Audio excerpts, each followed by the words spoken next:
بسم الله الرحمن الرحيم ياسين والقرآن الحكيم إنك لمن المرسلين على صراط مستقيم تنزيل العزيز الرحيم لتنذر قوما ما أنذر آباؤهم فهم غافلون لقد حق القول على أكثرهم فهم لا يؤمنون إنا جعلنا في أعناقهم أغلالا فهي إلى الأذقان فهم مقمحون وجعلنا من بين أيديهم سدا ومن خلفهم سدا فأغشيناهم فهم لا يبصرون وسواء عليهم أنذرتهم أم لم تنذرهم لا يؤمنون إنما تنذر من اتبع الذكر وخشي الرحمن بالغيب فبشره بمغفرة وأجر كريم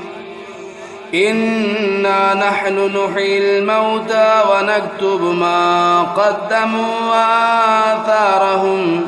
وكل شيء أحصيناه في إمام مبين واضرب لهم مثلا أصحاب القرية إذ جاءها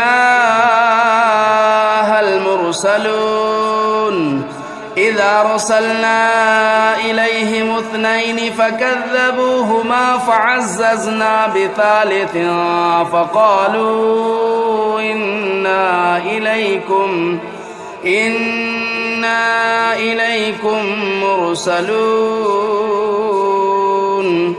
قالوا ما أنتم إلا بشر مثلنا وما أنزل الرحمن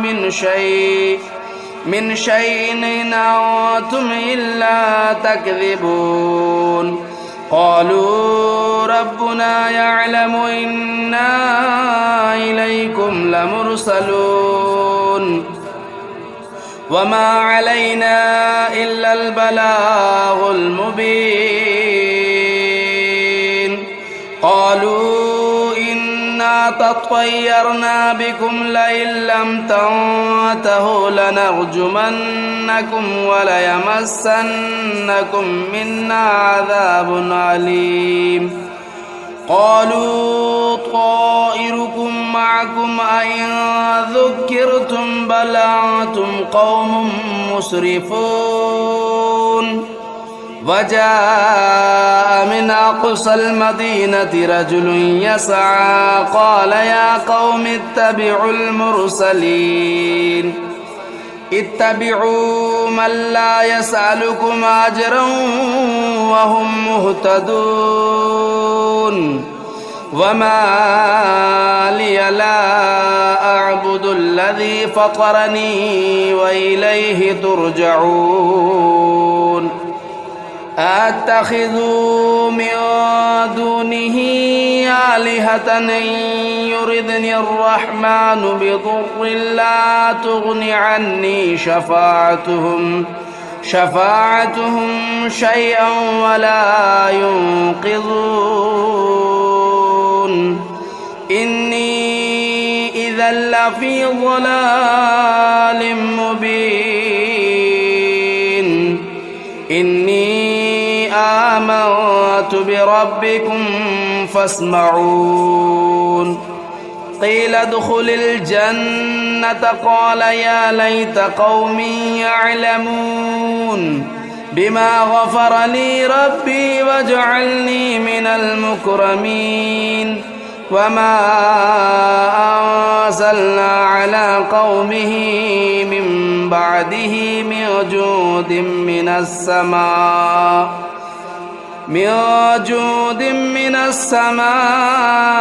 وما كنا منزلين إن كانت إلا صيحة واحدة فإذا هم خامدون يا حسرة على العباد ما يأتيهم من رسول إلا كانوا به يستهزئون ألم يروا كم أهلكنا قبلهم من القرون أنهم إليهم لا يرجعون وإن كل لما جميع لدينا محضرون وآية لهم الأرض الميتة أحييناها وأخرجنا منها حبا فمنه يأكلون وجعلنا فيها جنات من نخيل وأعناب وفجرنا فيها من العيون ليأكلوا من ثمره وما عملته أيديهم أفلا يشكرون سبحان الذي خلق الأزواج كلها مما تنبت الأرض ومن أنفسهم ومما لا يعلمون وآية لهم الليل نسلخ منه النهار فإذا هم مظلمون والشمس تجري لمستقر لها ذلك تقدير العزيز العليم والقمر قدرناه منازل حتى عاد كالعرجون القديم لا الشمس ينبغي لها أن تدرك القمر ولا الليل سابق النهار وكل في فلك يسبحون وآية لهم أنا حملنا ذريتهم في الفلك المشحون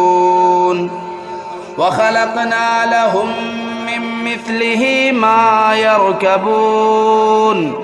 وإن نشأ نغرقهم فلا صريخ لهم ولا هم ينقذون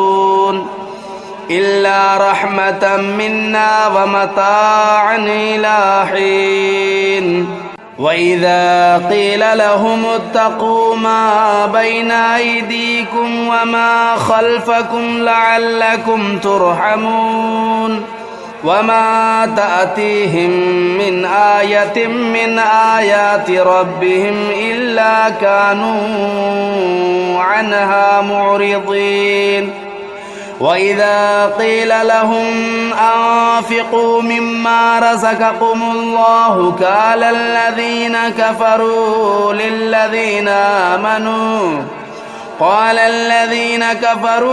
للذين آمنوا أنطعم من لو يشاء الله أطعمه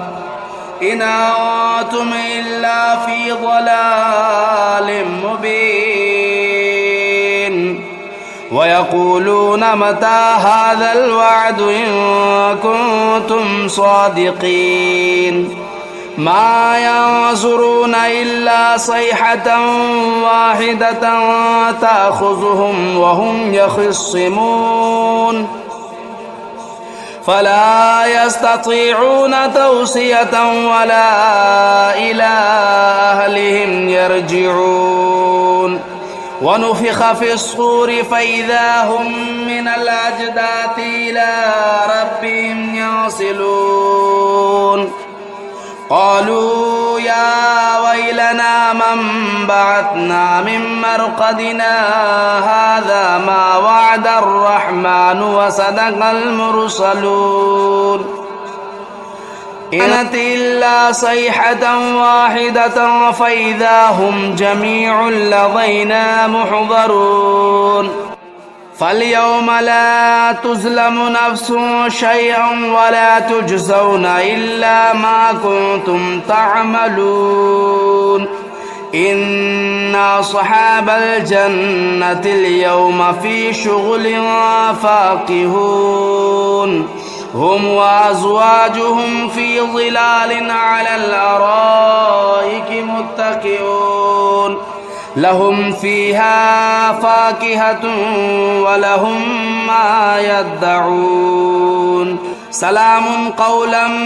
من رب رحيم وامتازوا اليوم أيها المجرمون ألم أعهد إليكم يا بني آدم ألا تعبدوا الشيطان إنه لكم عدو مبين وأن اعبدوني هذا صراط مستقيم ولقد أضل منكم جبلا كثيرا أفلم تكونوا تعقلون هذه جهنم التي كنتم توعدون اصلوها اليوم بما كنتم تكفرون اليوم نختم على أفواههم وتكلمنا أيديهم وتشهد أرجلهم بما كانوا يكسبون ولو نشاء لطمسنا على أعينهم فاستبقوا الصراط فأنى يبصرون ولو نشاء لمسخناهم على مكانتهم فما استطاعوا مضيا ولا يرجعون ومن نعمره ننكسه في الخلق أفلا يعقلون وما علمناه الشعر وما ينبغي له إن هو إلا ذكر وقرآن مبين لينذر من كان حيا ويحق القول على الكافرين أولم يروا أنا خلقنا لهم مما عملت أيدينا أنعاما فهم لا مالكون وذللناها لهم فمنها ركوبهم ومنها يأكلون ولهم فيها منافع ومشارب أفلا يشكرون واتخذوا من دون الله آلهة لعلهم ينصرون لا يستطيعون نصرهم وهم لهم جند محضرون فلا يحزنك قولهم إنا نعلم ما يسرون وما يعلنون أولم ير الإنسان أنا خلقناه من نطفة فإذا هو خصيم مبين وضرب لنا مثلا ونسي خلقه قال من يحيي العظام وهي رميم قل يحييها الذي أنشأها أول مرة وهو بكل خلق عليم الذي جعل لكم من الشجر الأخضر نارا فإذا أنتم منه توقدون أوليس الذي خلق السماوات والأرض بقادر على أن يخلق مثلهم بلى وهو الخلاق العليم إنما أمره إذا أراد شيئا أن يقول له كن فيكون فسبحان الذي بيده ملكوت كل شيء وإليه ترجعون بسم الله الرحمن الرحيم الرحمن علم القرآن خلق الإنسان علمه البيان الشمس والقمر بحسبان والنجم والشجر يسجدان والسماء رفعها ووضع الميزان ألا تطغوا في الميزان وأقيموا الوزن بالقسط ولا تخسروا الميزان والأرض وضعها للأنام فيها فاكهة والنخل ذات الأكمام والحب ذو العصف والريحان فبأي آلاء ربكما تكذبان خلق الإنسان من صلصال كالفخار وخلق الجان من مارج من نار فبأي آلاء ربكما تكذبان رب المشرقين ورب المغربين فبأي آلاء ربكما تكذبان مرج البحرين يلتقيان بينهما برزخ لا يبغيان فبأي آلاء ربكما تكذبان يخرج منهما اللؤلؤ والمرجان فبأي آلاء ربكما تكذبان وله الجوار المنشآت في البحر كالأعلام فبأي آلاء ربكما تكذبان كل من عليها فان ويبقى وجه ربك ذو الجلال والإكرام فبأي آلاء ربكما تكذبان يسأله من في السماوات والأرض كل يوم هو في شأن فبأي آلاء ربكما تكذبان سنفرغ لكم أيها الثقلان فبأي آلاء ربكما تكذبان يا معشر الجن والإنس إن استطعتم أن تنفذوا من أقطار السماوات والأرض فانفذوا لا تنفذون إلا بسلطان فبأي آلاء ربكما تكذبان يرسل عليكما شواظ من نار ونحاس فلا تنتصران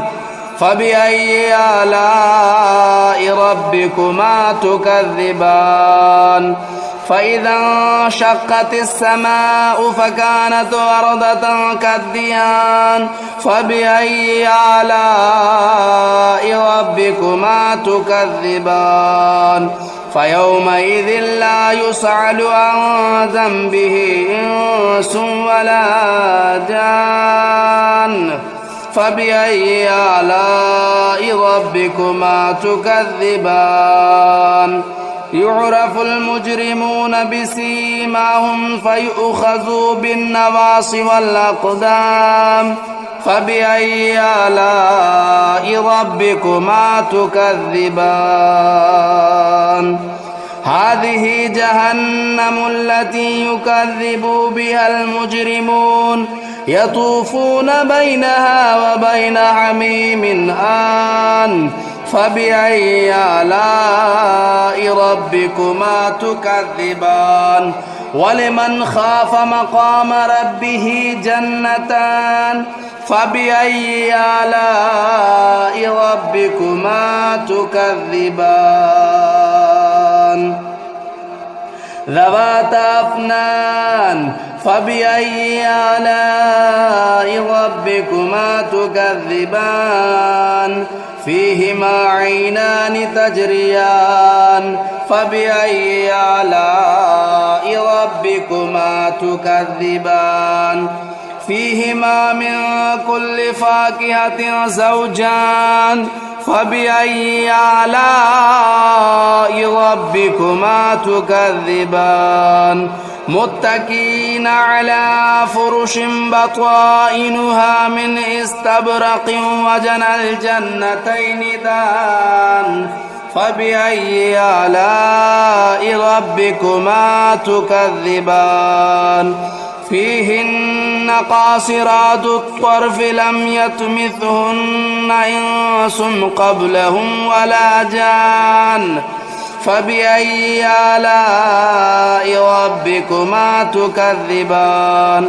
كأنهن الياقوت والمرجان فبأي آلاء ربكما تكذبان هل جزاء الإحسان إلا الإحسان فبأي آلاء ربكما تكذبان ومن دونهما جنتان فبأي آلاء ربكما تكذبان مدهامتان فبأي آلاء ربكما تكذبان فيهما عينان نضاختان فبأي آلاء ربكما تكذبان فيهما فاكهة والنخل والرمان فبأي آلاء ربكما تكذبان فيهن خيرات حسان فبأي آلاء ربكما تكذبان حور مقصورات في الخيام فبأي آلاء ربكما تكذبان لم يطمثهن إنس قبلهم ولا جان فبأي آلاء ربكما تكذبان متكئين على رفرف خضر وبخري حسان فبأي آلاء ربكما تكذبان تبارك اسم ربك ذو الجلال والإكرام بسم الله الرحمن الرحيم تبارك الذي بيده الملك وهو على كل شيء قدير الذي خلق الموت والحياة ليبلوكم أيكم أحسن عملا وهو العزيز الغفور الذي خلق 7 سماوات طباقا ما ترى في خلق الرحمن من تفاؤت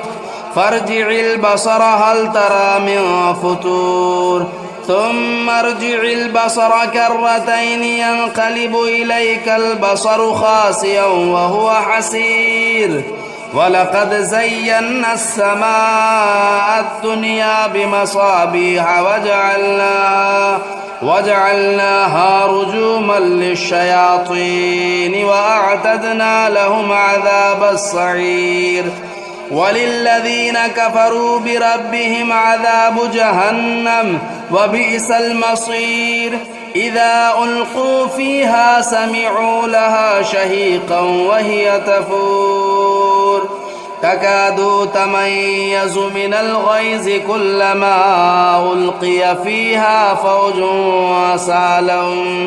سألهم خزنتها لم يأتكم نذير قالوا بلى قد جاءنا نذير فكذبنا وقلنا ما نزل الله من شيء إن أنتم إلا في ضلال كبير وقالوا لو كنا نسمع أو نعقل ما كنا في أصحاب السعير فاعترفوا بذنبهم فسحقا لأصحاب السعير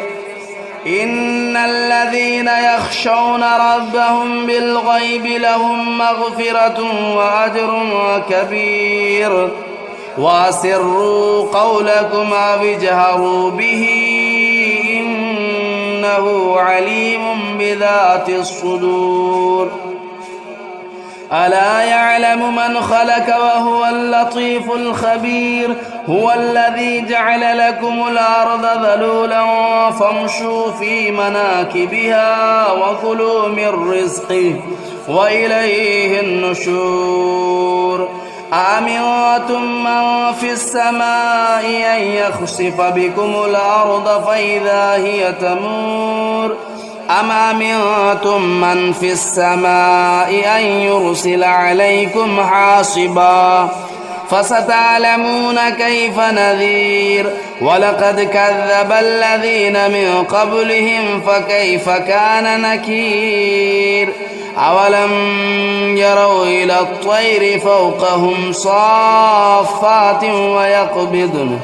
ما يمسكهن إلا الرحمن إنه بكل شيء بصير أمن هذا الذي هو جند لكم ينصركم من دون الرحمن إن الكافرون إلا في غرور أمن هذا الذي يرزقكم إن أمسك رزقه بل لجوا في عتو ونفور أفمن يمشي مكبا على وجهه أهدى أمن يمشي سويا على صراط مستقيم قل هو الذي أنشأكم وجعل لكم السمع